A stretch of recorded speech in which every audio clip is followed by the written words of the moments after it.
Bueno, les dije que ahora quería hablar de qué nos pasa a nosotros de este lado cuando muere un ser querido o un ser cercano. Y hago la diferencia porque no todos los seres cercanos son queridos, ¿no? Bueno, en principio ojalá podamos acompañarlos como yo les conté que hice con mi papá. Pero aún así es una de las lecciones más importantes y más difíciles que nos toca en esta vida, ¿no? Aprender de la muerte. Aprender que todo aquel que nos rodea puede no estar un día. Nos acompañó hasta esta parte del camino y después los caminos se separan y hay uno distinto en donde no tenemos participación por ahora, ¿no? Y no es algo sencillo. Cualquiera sea el lazo, ¿no? Porque uno habla de que un hijo es lo máximo y de verdad debe ser lo más tremendo, y sé las heridas que causa por haberlas compartido con la gente que vino a entrevistas, ¿no? Pero hay otras muertes también que dejan heridas muy grandes. En principio vamos a estar vulnerables un tiempo considerable, ¿no? No le pongan un plazo, porque todo depende de las circunstancias, de cómo se vivió, qué se necesitó, por ejemplo.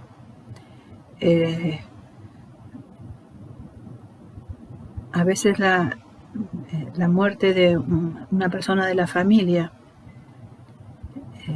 si era el que sostenía económicamente, por ejemplo, ¿no? Está la parte afectiva, pero el resto de la familia tiene que ponerse en marcha. No hay tiempo para un duelo emocional, ¿no? Hay deudas, hay crianza de chicos, hay mucho más si hay problemas judiciales de por medio, ¿no? Esas muertes por crímenes que vemos, hay cosas que hacer, hay actividades que no nos permiten decir no puedo, me encierro y no puedo. No, uno tiene que salir a actuar sí o sí. Y ahí no es que uno se esté negando al duelo, no se lo puede hacer.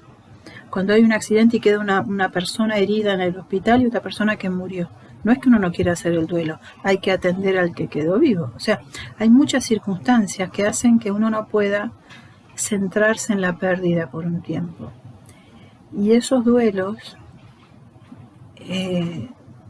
ojo que son los que después sí pueden dañar al cuerpo, ¿sí?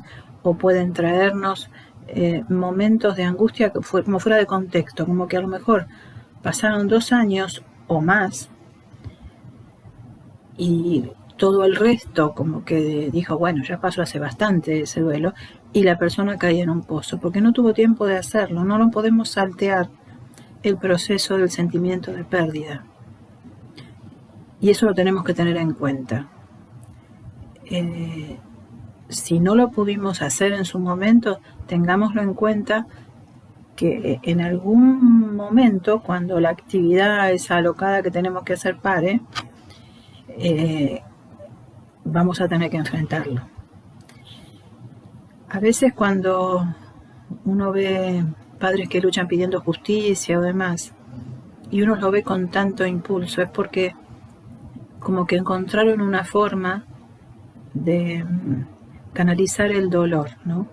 El problema de acompañarlos es cuando ya todo lo legal terminó, ya no hay nada más que hacer por ahí y quedan solos, ya no están las cámaras, ya no está nada, y ahí sí cae la ficha de la pérdida, ¿no? El momento en que todo se calma es el momento en donde vamos a estar más vulnerables. Después, aunque parezca cruel, hay en casos donde consciente o inconscientemente la persona toma como beneficios aleatorios de esa pérdida, ¿no? Obtuvo mucha atención, todo el mundo la consolaba. No hablo solo de estos casos públicos, sino cualquier muerte, ¿no? Está la persona pendiente. Entonces, inconscientemente a lo mejor alarga ese duelo porque tiene la atención que a lo mejor antes no tenía. Ojo con eso. Hablo de la honestidad profunda con uno mismo en cada proceso, ¿no? Aprender, vivir el duelo, pero saber que de ahí hay que surgir por uno y por la persona que falleció. El vernos bien es lo que el otro necesita, ¿no? Entonces es un momento muy complejo, ¿no? El que acompaña también, porque el que acompaña cumple aparentemente un rol secundario en donde nadie lo atiende porque hay que atender a la persona que tiene la pérdida, pero cargó con la angustia, ¿no? Entonces también esa persona necesita ser consciente de ese momento.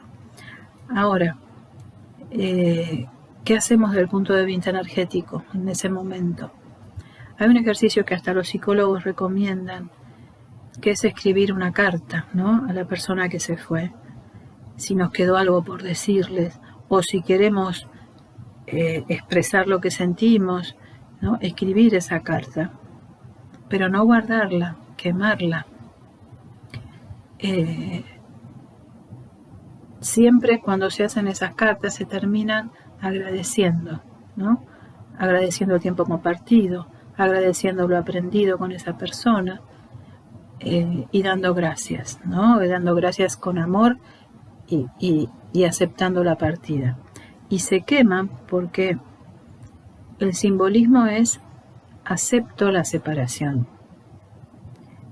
En la mente queda registrado eso, no se guarda la carta, no se guardan las cenizas, no se guardan las cenizas de los muertos, por favor, no lleven las cenizas de los muertos a las casas. No le hace bien al muerto, no le hace bien energéticamente a ustedes. Las cenizas no tienen que estar en las casas, ¿sí? Eso es una costumbre que se está tomando y impide energéticamente muchas cosas, ¿sí? O las dejan en un lugar, en un cementerio, o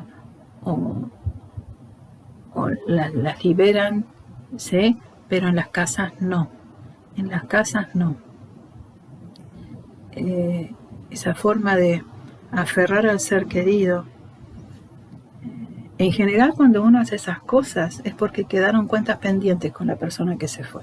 Cuando uno quiere aferrarla tanto y no dejarla partir, es que algo quedó pendiente, algo uno no recibió o no dio o hay alguna especie de culpa. Revisen si quieren aferrarse a cenizas, revisen qué pasa. Si les cuesta mucho desprenderse de objetos de seres queridos ya enfermizamente, no como un recuerdo, sino saben de qué hablo, ¿no? Cuando la persona como que hace pequeños altares permanentes. Bueno, revisen qué pasó con la relación, sean honestos con ustedes mismos. ¿Qué es lo que no quieren soltar? ¿Por qué no quieren soltar? Y hagan lo que les cueste mucho. Esperen el momento que puedan hacerlo, pero como objetivo háganlo. No tengan las cenizas de los muertos en su casa, ¿sí? A veces hay lazos muy pesados para las personas, con heridas enormes, gente que murió haciendo mucho daño, ¿no? A lo mejor padres que dañaron mucho a sus hijos, entonces son heridas que a lo mejor son de 50 años atrás, pero la herida está. Entonces, esos son los duelos más difíciles, aunque parezca mentira, ¿no? Las peores relaciones tienen los peores duelos, porque como quedaron cosas pendientes, uno alarga ese momento de despedida, queriendo reparar lo que ya no se puede reparar a lo mejor, ¿sí? Bueno, en ese caso, cuando escriban la carta, permítanse decir lo que sea, puteen, digan lo que esa carta no la va a leer nadie más que ustedes, ¿sí? Pero sáquenselo de encima, sáquense todo lo que no pudieron decirle a esa persona y pónganlo en el papel.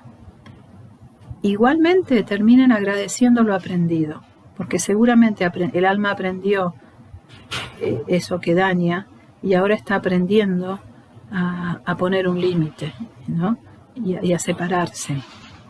Entonces, en ese tipo de cartas, terminen agradeciendo lo aprendido, si no es a la persona, ¿no?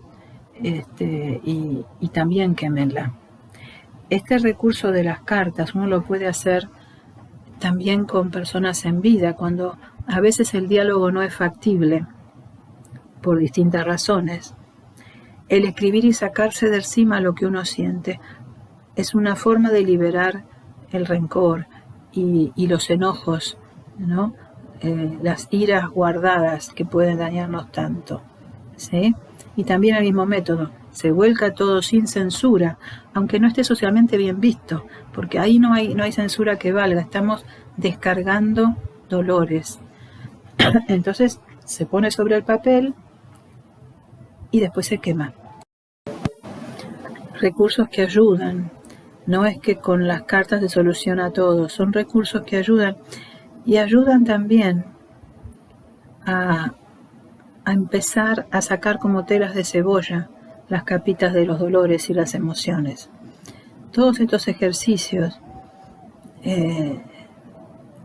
no es que sanan como botón automático, uno se va desprendiendo de a poco de esas capitas de dolor hasta donde uno puede, porque a lo mejor uno empieza con un tema que lo ha dañado mucho y dentro de 10 años se encuentra con que algo le despertó el mismo dolor. Bueno, habrá que sacar otra vez la capita de cebolla, escribir otra carta, porque uno lo va haciendo hasta donde se puede. No es que de golpe vamos a la esencia porque a lo mejor no aguantamos, como limpiar una herida muy de golpe, ¿no? De a poco se van sacando capas de cebolla, sabiendo que uno se va sanando a medida que insiste con este tipo de cosas, con la concientización, con las limpiezas internas, ¿sí? No es automático, ¿sí? Así que estemos dispuestos a que a lo mejor dolores muy viejos vuelvan a aparecer. Bueno, hay que volver a limpiarlos. Se ve la herida de otro costado, a lo mejor antes vimos un costado, ahora vemos otro. Siempre va a haber aristas que limpiar, es un trabajo continuo, ¿sí? Bueno, termino acá.